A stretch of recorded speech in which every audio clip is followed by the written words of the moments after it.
சுதந்திரமான மாறிகளை ஒரு வழியாக பரிசீலனை செய்தல். Independent samples one way ANOVA. இவ்வீடியோவின் மூலமாக நீங்கள் இவற்றை கற்றுக்கொள்ள முடியும். சுதந்திரமான மாதிரிகளை ஒரு வழியாக பரிசீலனை செய்யும் சந்தர்ப்பங்களை அடையாளம் காணுதல். சுதந்திரமான மாதிரிகளை ஒரு வழியாக பரிசீலனை செய்யும் போது பின்பற்ற வேண்டிய எடுகோள்களை பூர்த்தி செய்தல். SPSS-இல் சுதந்திரமான மாதிரிகளை ஒரு வழியாக பரிசீலனை செய்வதற்கான படிமுறைகளை விளங்கிக் கொள்ளுதல். சுதந்திரமான மாதிரிகளை ஒரு வழியாக பரிசீலனை செய்யும் வெளியீடுகளை கொண்டு முடிவுகளை எழுதுதல். இப்பரிசீலனையின் நோக்கமானது சாரா மாறியில் 2க்கு மேற்பட்ட வகைகள் காணப்படும் போது சார் மாறியானது அவ்விரண்டுக்கு மேற்பட்ட வகைகளில் எவ்வாறு வேறுபாட்டை காட்டுகின்றது என்பதை பரிசீலனை செய்வதற்காக பயன்படுத்தப்படுகிறது. விலகல்களை ஆய்வு செய்வது. Analysis of variance.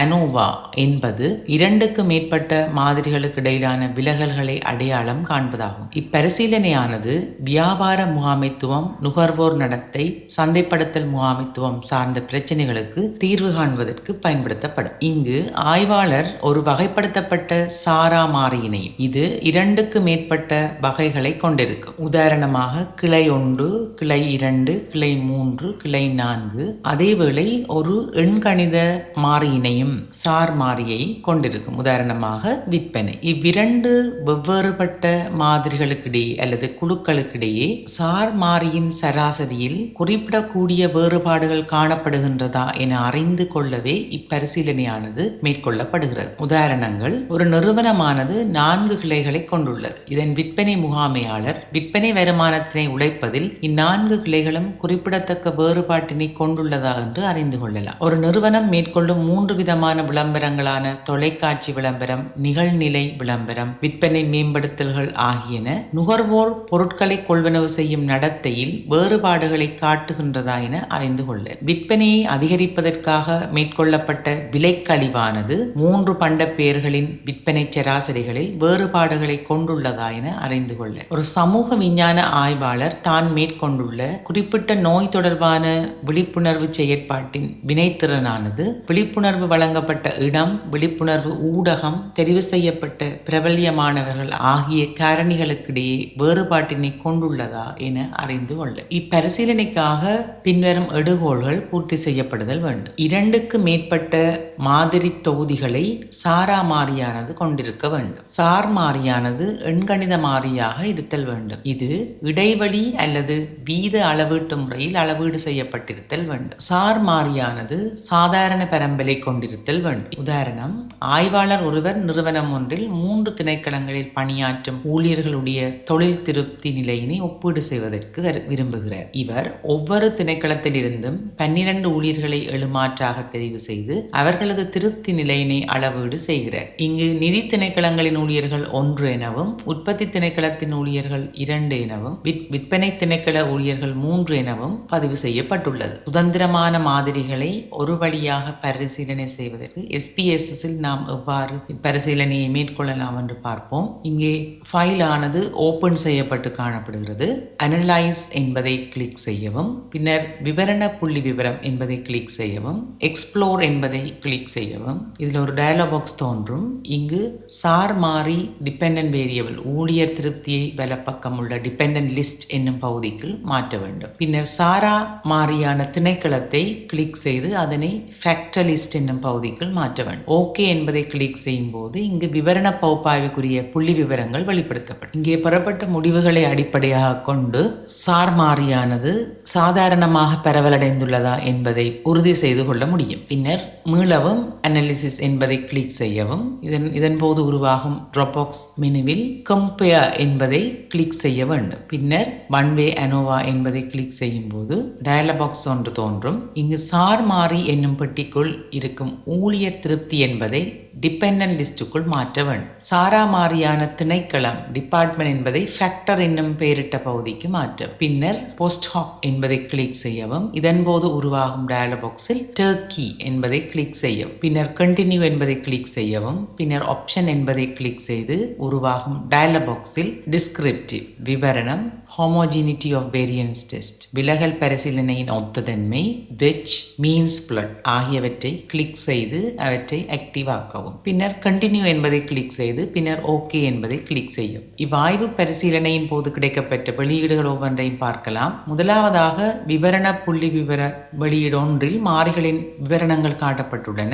இங்கு 3 திணைக்களங்களில் பணியாற்றும் ஊழியர்களின் திருப்தி நிலையினை அதன் சராசரி பெருமானம் காட்டுகின்றது. ஒவ்வொரு திணைக்களத்தில் இருந்தும் ஆய்வுக்காக தெரிவு செய்யப்பட்ட ஊழியர்களின் எண்ணிக்கை, நிதி திணைக்களத்தில் பணியாற்றும் ஊழியர்களின் தொழில் திருப்தியின் சராசரி 2.08 ஆகவும், நியம விலகல் 1.676 ஆகவும், உற்பத்தி திணைக்களத்தில் பணிபுரியும் ஊழியர்களின் சராசரி திருப்தி நிலை 4.33 ஆகவும், நியம விலகல் 2.22 ஆகவும் மற்றும் விற்பனை திணைக்களத்தில் பணியாற்றும் ஊழியர்களின் தொழில் திருப்தி நிலை சராசரியானது 7.67 ஆகவும், அதன் நியம விலகல் 1.723 என்பதையும் காட்டுகிறது. விவரண பகுப்பாய்வு அட்டவணையானது மாறிகளின் குறைந்த பெறுமதி, கூடுதல் பெறுமதி, நியம வழுக்கள் போன்ற புள்ளி விவர தகவல்களை வழங்குகின்றன. வெளியீடு 2 விலகல்களின் ஒத்த தன்மையை அறிவதற்கான பரிசீலனையை மேற்கொள்கின்றது. இங்கே லிவன் ஸ்டாட்டிஸ்டிக் மூலமாக குழுக்களின் விலகல்களில் வேறுபாடு உண்டா இல்லையா என்பதை அறிந்து கொள்ள முடியும். இதற்கான கருதுகோளானது இங்கே எழுதப்பட்டுள்ளது.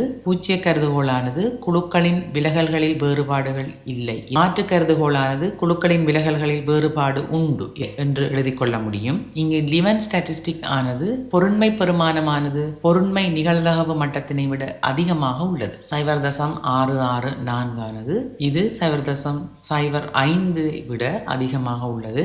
எனவே இங்கே பூச்சிய கருதுகோளானது ஏற்றுக்கொள்ளப்பட்டு மாற்று கருதுகோளானது நிராகரிக்கப்படும். எனவே இதன்படி தன்னிச்சை மாறிகளுக்கு இடையிலான விலகல்கள் சமமானவை என்னும் முடிவுக்கு வர முடியும். வெளியீடு 3 காரணிகளின் பகுப்பாய்வுக்கான வெளியீடுகளை வழங்குகின்றது. இங்கு கருதுகோள் பகுப்பாய்வினை மேற்கொள்வதற்கான வெளியீடுகள் புள்ளி விவர பெருமானங்களாக கிடைக்க பெற்றுள்ளன. இப்பரிசீலனையின் கருதுகோளானது பின்வருமாறு எழுதப்பட்டுள்ளது. இங்கே பரிசீலனை மேற்கொள்ளப்பட்ட உதாரணத்தினை ஆய்வு செய்வதற்கான கருதுகோளானது பின்வருமாறு எழுதப்படலாம். பூச்சிய கருதுகோளானது சராசரி தொழில் திருப்தி நிலையானது 3 திணைக்களங்களிலும் சமமாக உள்ளது. மாற்று கருதுகோளானது சராசரி தொழில் திருப்தி நிலையானது 3 திணைக்களங்களிலும் சமமாக இல்லை. வெளியீடு 3 அனோவா அட்டவணையில் பொருண்மை பெருமானமானது 0.00 ஆகும். இது பொருண்மை நிகழ்தகவு மட்டத்தினை விட 0.05 விட குறைவாக உள்ளது.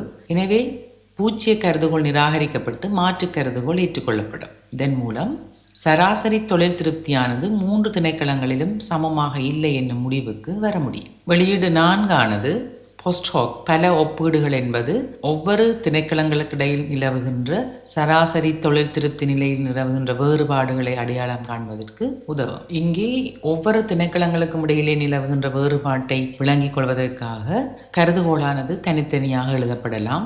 இங்கே 2 கருதுகோளானது பின்வருமாறு எழுதப்படலாம். அதற்கான பூச்சிய கருதுகோளானது சராசரி தொழில் திருப்தியானது நிதி திணைக்களத்திற்கும் உற்பத்தி திணைக்களத்துக்கும் இடையே சமமாக உள்ளது. மாற்று கருதுகோளானது சராசரி தொழில் திருப்தியானது நிதி திணைக்களத்திற்கும் உற்பத்தி திணைக்களத்துக்கும் இடையே வேறுபாடாக உள்ளது. இங்கே கருதுகோள் 2 பரிசீலனை செய்வதற்கான பொருண்மை பெருமானமானது 0.017 காணப்படுகிறது.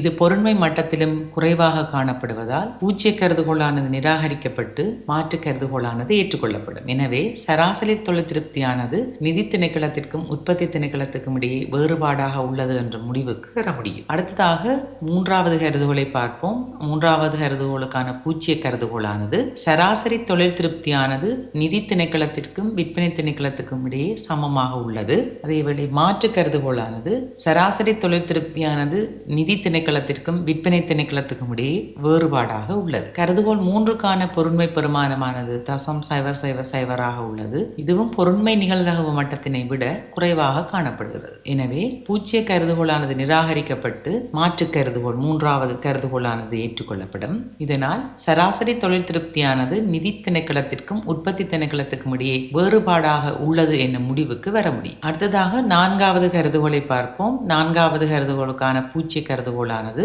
சராசரி தொழில் திருப்தியானது உற்பத்தி திணைக்களத்திற்கும் விற்பனை திணைக்களத்துக்கும் இடையே சமமாக உள்ளது. மாற்று கருதுகோளானது சராசரி தொழில் திருப்தியானது உற்பத்தி திணைக்களத்திற்கும் விற்பனை திணைக்களத்துக்கும் இடையே வேறுபாடாக உள்ளது என்பதாகும். இங்கே 4 கருதுகோளை பரிசீலனை செய்வதற்கான பொருண்மை பெருமானமானது 0.000 காணப்படுகிறது. இது பொருண்மை நிகழ்தகவு மட்டத்தை விட குறைவாக உள்ளது. எனவே பூஜ்ய கருதுகோளானது நிராகரிக்கப்பட்டு 4வது மாற்று கருதுகோளானது ஏற்றுக்கொள்ளப்படும். எனவே சராசரி தொழில் திருப்தியானது உற்பத்தி திணைக்களத்திற்கும் விற்பனை திணைக்களத்துக்கும் இடையே வேறுபாட்டினை கொண்டுள்ளது என்ற முடிவுக்கு வர முடியும். இங்கு 3 கருதுகோள்களின் பூஜ்ய கருதுகோள்கள் நிராகரிக்கப்பட்டு மாற்று கருதுகோள்கள் ஏற்றுக்கொள்ளப்பட்டுள்ளன. 95% நம்பிக்கை நிலையிலும் 5% பொருண்மை நிகழ்தகவு மட்டத்திலும் மேற்கொள்ளப்பட்ட கருதுகோள் பரிசீலனையில் திணைக்களங்களுக்கு இடையிலே தொழில் திருப்தி நிலையில் வேறுபாடுகள் காணப்படுகின்றன என்ற முடிவினை நாம் கூற முடியும். இங்கே வெளியீடு 5இல் ஒரே விதமான துணைக்குழுக்கள் ஹோமோஜீனியஸ் சப்செட்ஸ் ஆனது ஒத்த தன்மை கொண்ட குழுக்களை ஒரே வரிசையில் ஒழுங்குபடுத்தி காட்டுவதற்காக இப்பரிசீலனையில்